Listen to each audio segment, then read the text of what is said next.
Hey, welcome to Click Play with Shay. I'm your girl Shay, and I grew up loving TV, whether it's great films, shows, or actors, and the characters that they play. I finally decided to bring my love of film to the YouTube world, and although you have many options, I think you're going to love it here, where it's raw and unfiltered. We'll be reviewing all films that made me click play from a black girl's perspective. Discussing TV shows and films that made you click play. Stay tuned. Hit that subscribe button and turn those notifications on. We're starting with Megan Good's Harlem, and stay tuned for my top 40 black films. Videos will be posted weekly. Now let's get into it.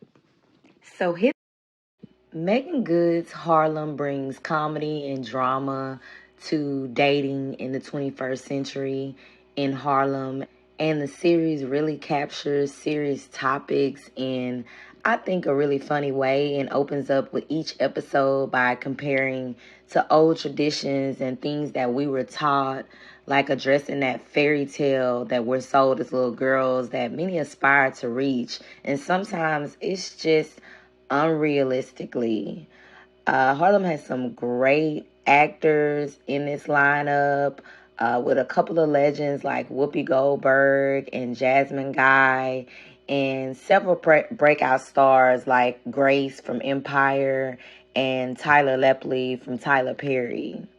So the show is casted well. I think it's written pretty well, and it's pretty entertaining. To quickly get you up to speed, the main characters are Camille, played by Megan Good, a woman who regrets choosing her career over her ex. Then we have Grace Byers, known from Empire. She plays Quinn, a designer who honestly feels like she's still kind of finding herself. She's also a hopeless romantic known for picking the wrong men. Then we got Shaniqua Shonday, who plays Angie, the broke best friend still chasing her dreams and living off her friend Quinn with a sexual appetite like Samantha.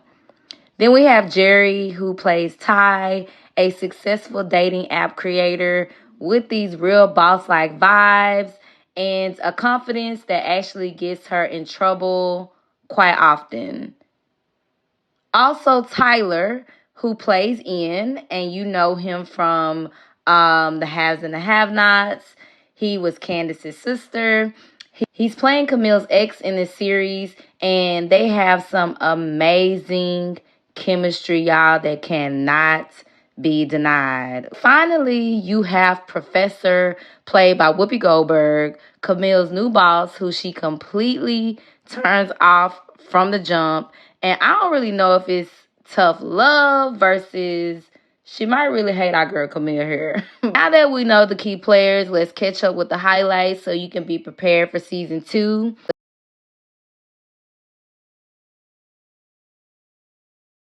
Nice suit, by the way. Give 1987 my regards.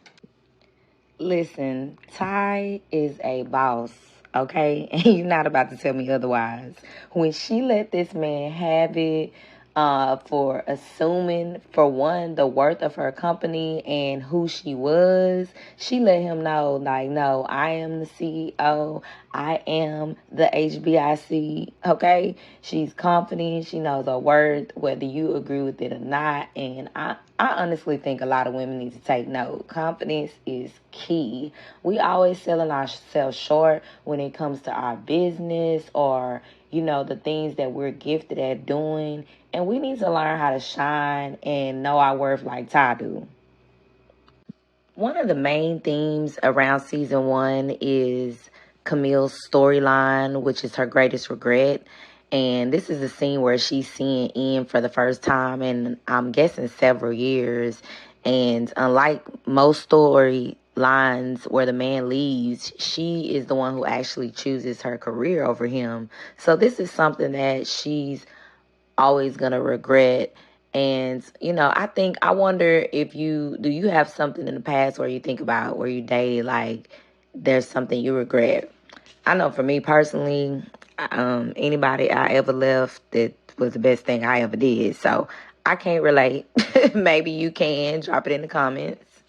Guilty about your bougie bullshit.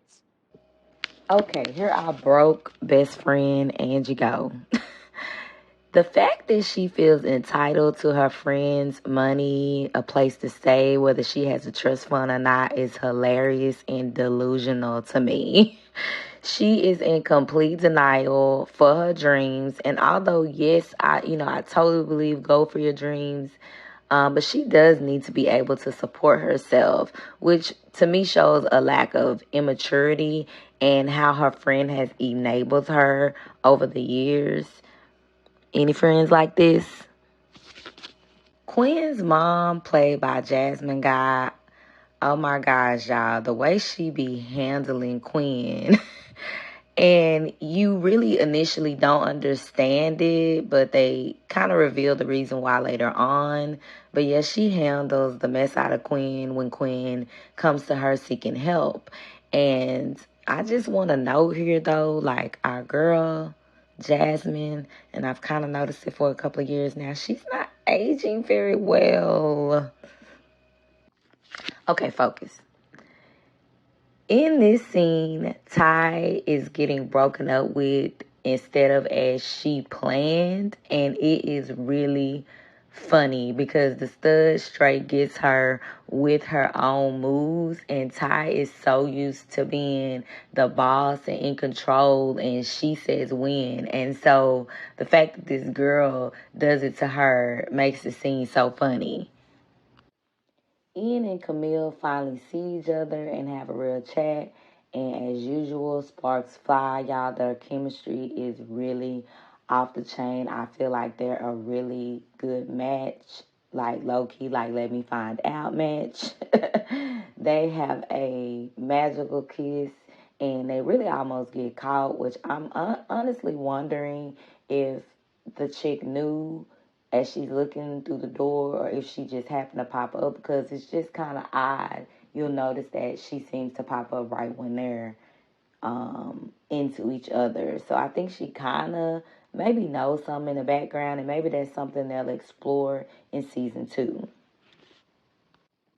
Honestly, this scene was hard to watch. It really portrayed the uncomfortableness through the screen. I was uncomfortable for Camille when she was speaking with the professor because Whoopi got that rudeness. Y'all, she got it down. I'm almost like, are you sure you acting? And it just continues to go downhill with Camille trying to prove herself instead of just being who she is. So here Ty goes again with the confidence, and she kind of ends up getting got again because her one night stand ends up being a bit of a plot twist for her, and also questions her identity and how she feels so pro black because of her and this one night stand getting together.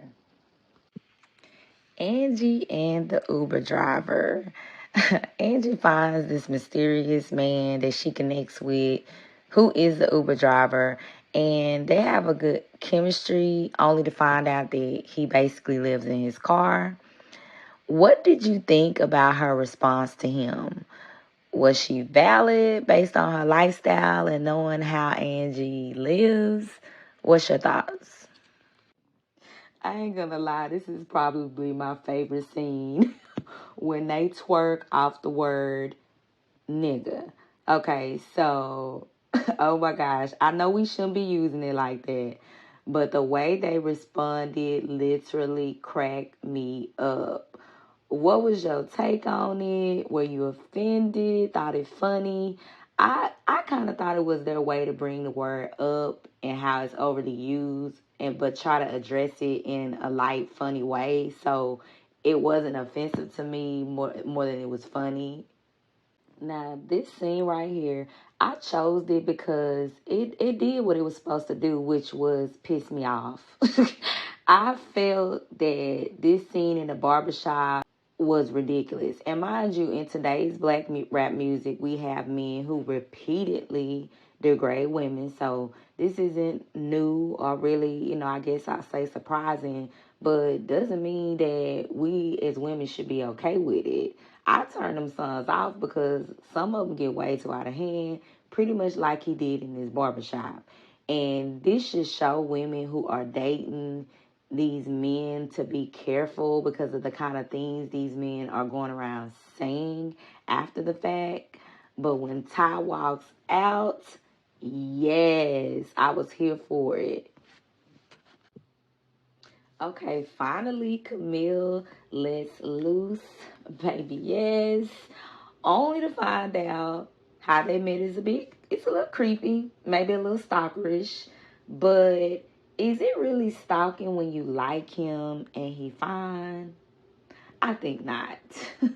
Plus, he's a good distraction until Ian can get himself together.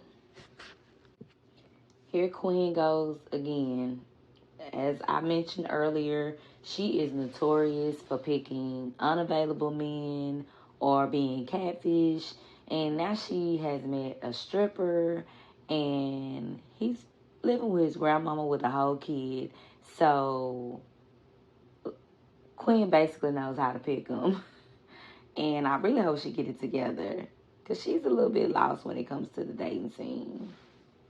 Why? I don't want to be a successful black person dating a white woman. In this scene, Ty is breaking up with her Forbes one night stand because she's feeling like a sellout. And she's feeling like a sellout because, again, Ty is so pro-black. She is always promoting things for people of color. And to her, dating a white woman says to society that she's not owning up to what she's speaking about. However, if she just happens to fall for this woman, is she really selling out far as society, or is she selling herself out because you're trying to do what society wants you to do? And for my final moment for seasons 1 through 5, the moment where Camille finds out that Queen is designing this wedding dress for her ex's fiance. It was funny, but then it was at the same time, it's like this could really happen in real life. What would you do as friends if you face that issue? Is Camille overreacting, or is she valid, or is Queen wrong but she needs the money? So it's like, which one is right? Okay, gang, that wraps up part 1 of my season 1 recap. Hopefully, this gets you pretty caught up.